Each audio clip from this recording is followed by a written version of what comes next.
तो गोटे अच्छी जादुआ बिकुची जादुर मलम मदुआ धरी निशा निवारण बाना। आज से माने जो माने अस्मिता कौन जानी भी ना विगत 2-2.5 दशंधि धरी जो माने शासन व्यवस्था थे सी बर्तमान कहते अस्मिता अस्मिता संख्या कौन जी अस्मिता हत्याकारी सी बर्तमान कहले अस्मिता सी हत्या करुई कहली निशा निवारण कालठू हम तो मदुआ धरी निशा निवारण बाना जादुआ बिकुची जादुर मलम मदुआ धरी निशा निवारण बाना। अमर बाबा मरण होईची कुबेर मागुची भिक सरस्वती दे टीप चिन्ह दिए साधु बाबा बड़ ठक। कथा हूँ जिते 2005 मसीह ओडिया अस्मिता जागरण अभियान है तार भित्ति कौन थी अस्मिता एक व्यापक शब्द गोटे जातिर भाषा साहित्य संस्कृति ऐतिह्य तार सामाजिक स्थिति परिचिति एवं स्वतंत्रता ये समस्त को उपजीव्य करी जो परिचिति ता सकारात्मक भित्ति अस्मितार संज्ञा को बहन करे।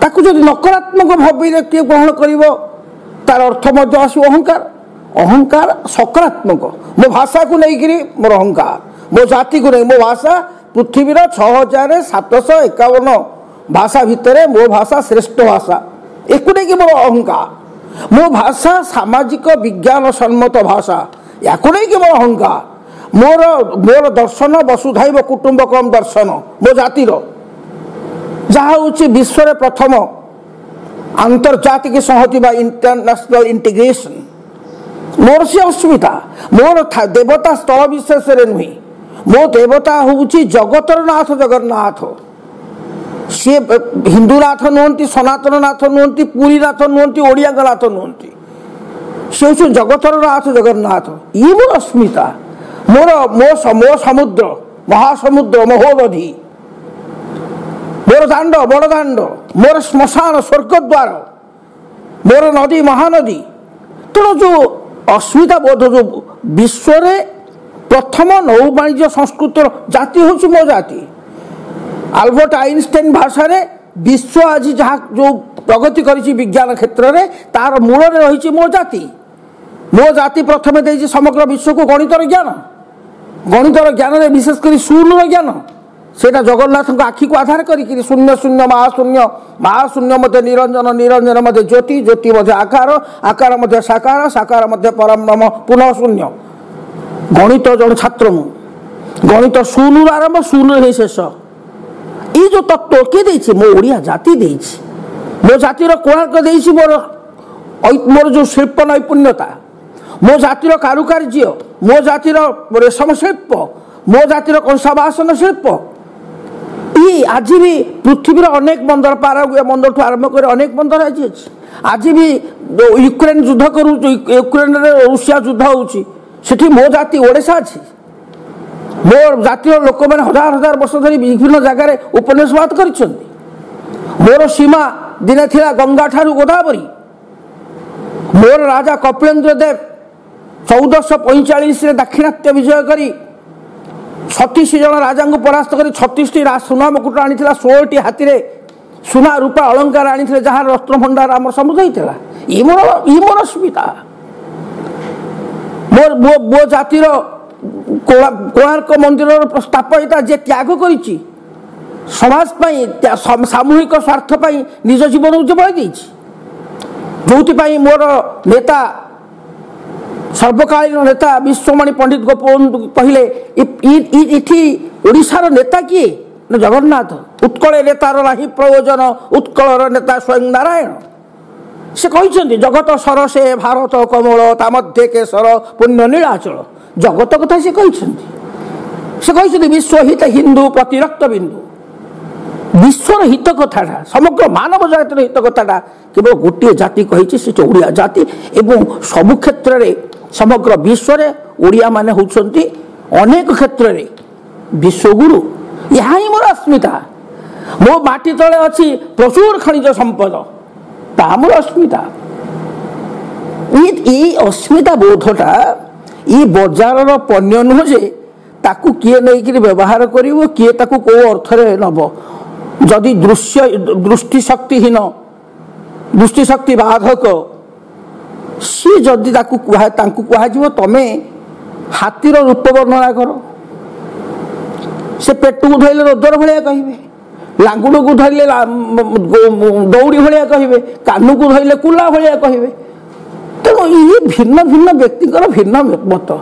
ଓଡ଼ିଆ ଅସ୍ମିତା ହେଉଛି ମାନବ ସଭ୍ୟତାର ଏକ ଜ୍ୱଳନ୍ତ ନିଦର୍ଶନ, ପ୍ରେରଣାର ଉତ୍ସ, ପରିଚିତର ଆତ୍ମଭୂ।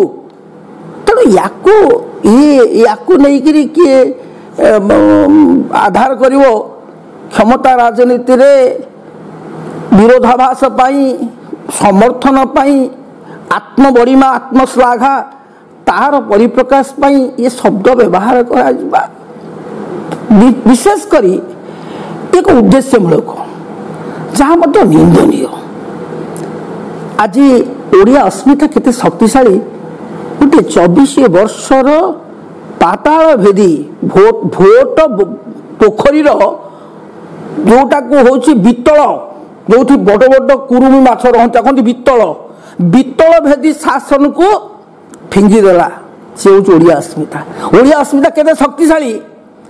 କେନ୍ଦ୍ରରେ ନରେନ୍ଦ୍ର ମୋଦିଙ୍କର ତୃତୀୟ ପ୍ରଧାନମନ୍ତ୍ରୀ ହେବାର ବା ଆଜି ଗତ ଅଗଷ୍ଟ 15 ତାରିଖ ଦିନ 11 ଥର ସେ ଲାଲକିଲ୍ଲା ପତାକା ଉତ୍ତୋଳନ କରିବାର ସୌଭାଗ୍ୟ ଦେଲା ଓଡ଼ିଆ ଅସ୍ମିତା।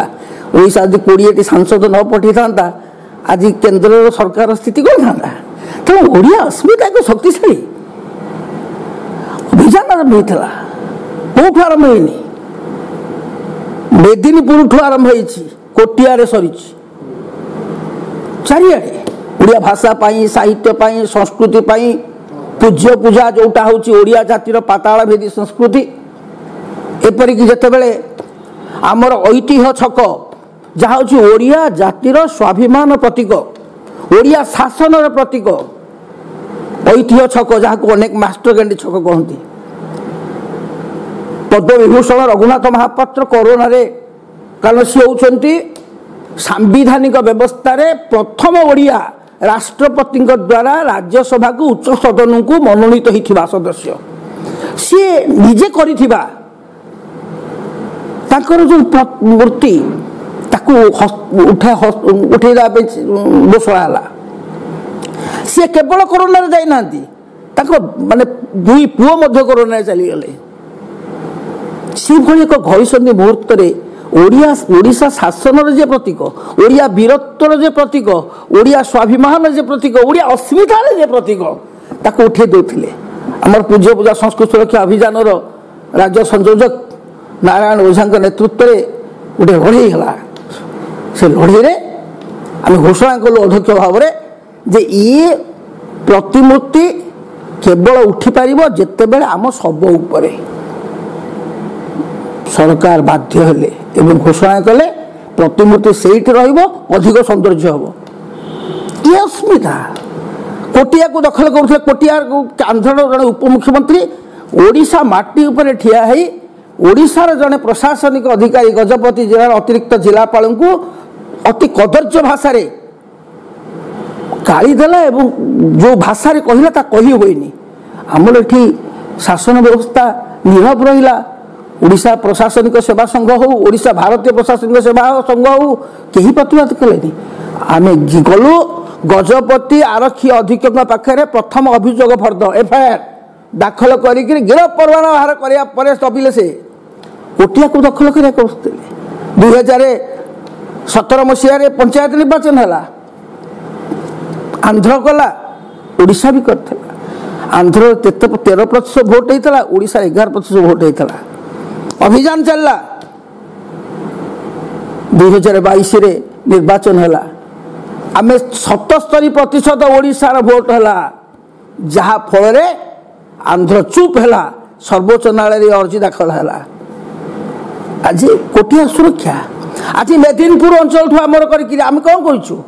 ଆମର ବ୍ରିଟିଶ ଶାସନ ସମୟରେ जो ओडिशा उत्कल जननीर अंगछेदन करी गोटे अंग को पश्चिमबंग मेदिनीपुर अंचल जो जेना माने जाना महांती माने माइती हेले आउ गोटे अंग छेदन करी तत्का सेतल बिहार आज झारखंड रे अछंती सढ़ईकला खरसुआ चक्रधरपुर चाईबसा आउ गोटे हाथ काटिकी मध्यखंड आज पूर्व मध्य प्रदेश बर्तमान छत्तीसगढ़ रे जगदलपुर बस्तर आउ गोटे हाथ काटिकी मांद्रास आज आंध्रप्रदेश पठेदे विजयनगर पर्यंत आमर हूँ कपिलेन्द्र विजय करके से नगर प्रतिष्ठा करते विजयनगर पंजुषा टिकाली पला सबू आम अंचल बर्तमान से खाते या उद्धार करवा ये अस्मिता सुरक्षा यहाँ ओडिया जातिर अस्मिता सुरक्षा पर लड़े ये अस्मिता का व्यापक शब्द ताको संकीर्ण राजनीति भितर किए कौन कला गोड़ माने कादुआ फिंगा ये शब्द व्यवहार करा जाएनी तेणु गोटे